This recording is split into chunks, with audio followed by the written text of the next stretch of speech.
आप सबका बहुत-बहुत स्वागत है। प्रणाम आप सबको। माय डियर मास्टर्स, आज हम डिस्कस करेंगे कि मैं शरीर नहीं हूँ।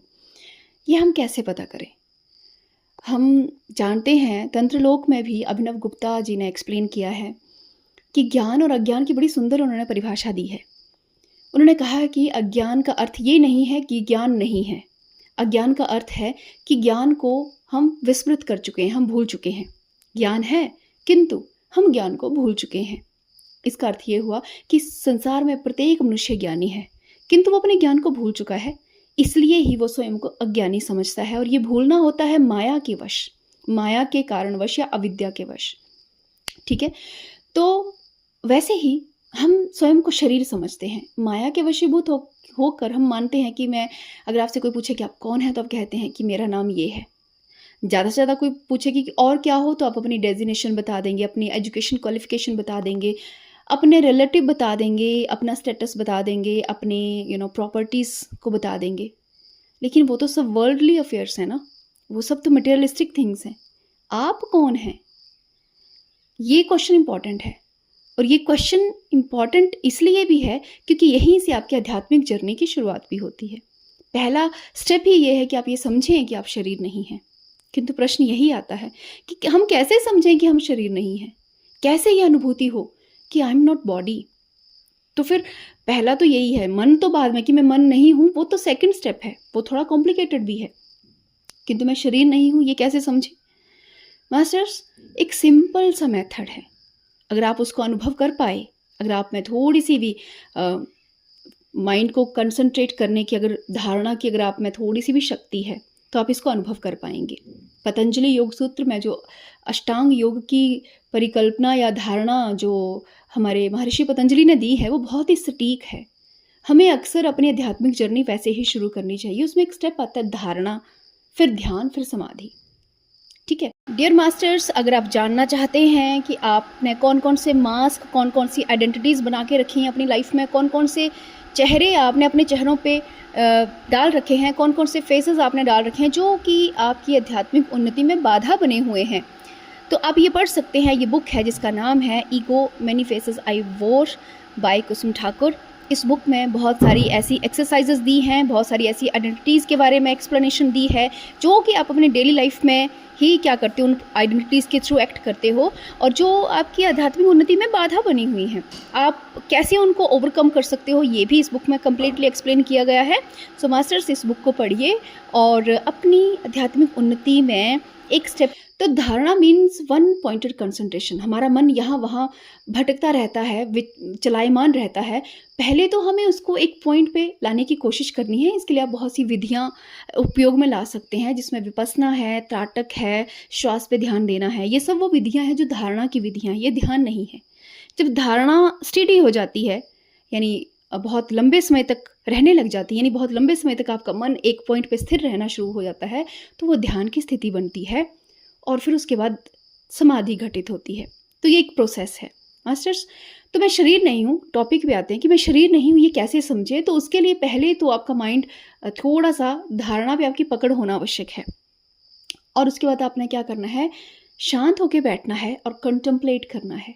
क्या करना है, कुछ क्वेश्चंस हैं वो स्वयं से पूछने हैं कि मैं ये जानना चाहता हूँ कि मैं कौन हूँ। तो आपने अपनी लाइफ को रिवर्स ऑर्डर में लेके जाना है। रिवर्स ऑर्डर में जो भी आपकी एज है, उस एज से रिवर्स में लेके जाइए कि आज से 1 साल पहले आप कैसे दिखते थे, क्या थे, जो कुछ भी थे, ठीक है, आपके पास क्या क्या था, वो आपने पूरा फील करना है और एक्सपीरियंस करना है। And then after 5 year before 5 year कैसे थे आप, है ना। फिर उसके बाद आपने देखना है कि आप 10 साल पहले क्या थे, पूरा विजुलाइज करना है। यंग थे, है ना, एनर्जेटिक थे, ये काम था, या सफोकेटेड थे, या डिप्रेस्ड थे, जो कुछ भी आपकी स्थिति रही होगी उसके अकॉर्डिंग आपने रिवर्स ऑर्डर में सब कुछ याद करना है। 10 साल पहले, 15 साल पहले, ऐसे करते करते आपने खुद को इमेजिन करना है जब आप 25 साल के थे, जब 20 साल के थे, कॉलेज गोइंग थे, फिर आप स्कूल में थे, टीनेजर थे, तब आप क्या थे, क्या क्या आपके अंदर भावनाएं थी। ये पूरा टाइम लेके करना है, ऐसा नहीं कि एकदम से 1 सेकंड में कर लिया। टाइम से, सीक्वेंस से, आराम से पूरा फील करना है, पूरा विजुलाइज करना है खुद को। देन आप आएंगे 10 साल, फिर आप आएंगे 5 साल, 3 साल, 2 साल, 1 साल, और फिर 1 साल के बाद 8 मंथ में जब आप थे, विजुलाइज करना है कि पॉसिबली जब आप 8 मंथ में तो कैसे रहे होंगे, ठीक है। उसके बाद 6 मंथ, फिर 21 डेज़, 5 डेज़, 2 डे 1, उसके बाद जब आपका बर्थ हो रहा है, ये सब कुछ आपने विजुलाइज करना है विद होल फीलिंग्स। एंड जब आप मदर के वूम में थे, आपने वो विजुलाइज करना है। वूम के बाद जब आप मदर के ही वूम में 5 मंथ के रहे होंगे, जब आप 3 मंथ के रहे होंगे, देन आपने सोचना है, विजुलाइज करना है कि जब मेरे पेरेंट्स की मैरिज नहीं हुई थी या मेरे पेरेंट्स की मीटिंग नहीं हुई थी, ठीक है, क्या तब मैं एग्जिस्ट करता था या करती थी? इस जगह पे ये जो पॉइंट है बहुत क्रिटिकल पॉइंट है, क्योंकि यही वो पॉइंट है जहाँ से आपको रियलाइजेशन होगी कि you are not body, right. तो कंटेम्पलेट करना है कि जब मेरे पेरेंट्स नहीं थे तब मैं कहाँ था, मैं कहाँ थी, क्या मैं तब भी थी या मैं नहीं थी। हो सकता है डे 1 में आपको आंसर मिल जाए, हो सकता है कि इस कंटेम्पलेशन को करने में आपको मंथ लग जाए, क्योंकि स्वयं को जानना, क्योंकि युगों युगों से हम शरीर को अपना मानते आए हैं। माइंड का कंडीशनिंग वैसा हो चुका है कि हम स्वयं को शरीर ही मान रहे हैं। तो ये जो क्रिटिकल पॉइंट है, सडन रियलाइजेशन इस पे होती है। इस कंटेम्पलेशन को आप रेगुलर करेंगे कि मेरे बर्थ से पहले मैं कहाँ थे, लेकिन डायरेक्ट नहीं करना है, सीक्वेंस में पहले बैक आना है, माइंड को रिवर्स ऑर्डर में लेके आना है, जब आपकी मदर ने कंसीव किया था वहाँ तक, एंड देन उसके बाद कि जब आपके पेरेंट्स नहीं मिले थे, जब आपके पेरेंट्स टीनेजर थे, तब आप कहाँ थे, तब क्या आप एग्जिस्ट करते थे। वो जो फीलिंग आपको आएगी ना, वही आपका आंसर होगी, राइट, वही आपका आंसर होगी। एंड देन सडनली आप रियलाइज करेंगे इसके बाद कि यस, आप तो एग्जिस्ट तब भी करते थे, बट तब आप फॉर्मलेस थे, you are not body, right. फिर उसके बाद एक सेकंड कंटेम्पलेशन करनी है, या आप कह सकते हैं कि सेकंड एक्सरसाइज आपको करनी है, और वो है डेथ मेडिटेशन। बहुत ही पावरफुल टेक्निक है, बहुत ही पावरफुल विजुअलाइजेशन है। हम पूरी उम्र, पूरी लाइफ में ये सोचते हैं कि वो मरेगा, वो मरेगा, फलां बंदा मर गया, फलां मर गया। आप कभी ये नहीं सोचते कि आप भी मरोगे, आपकी भी मृत्यु होगी। तो क्यों ना आज अपनी ही मृत्यु को विजुलाइज किया जाए, क्यों ना स्वयं की ही डेथ को देख लिया जाए। लेकिन हाँ, माइंड को बीच में नहीं आने देना, आपकी सिर्फ फीलिंग चलनी चाहिए, विजुअलाइजेशन और आपकी फीलिंग, माइंड की थिंकिंग बीच में नहीं आनी चाहिए, नहीं तो सारा खेल गड़बड़ जाएगा। आपने क्या करना है, अब जो भी आपकी उम्र है, जब आपने बर्थ को विजुलाइज कर लिया, एंड देन ये सेम टाइम पे नहीं करना है, आप अलग अलग टाइम पे कर सकते हैं, किसी और टाइम पे, ठीक है।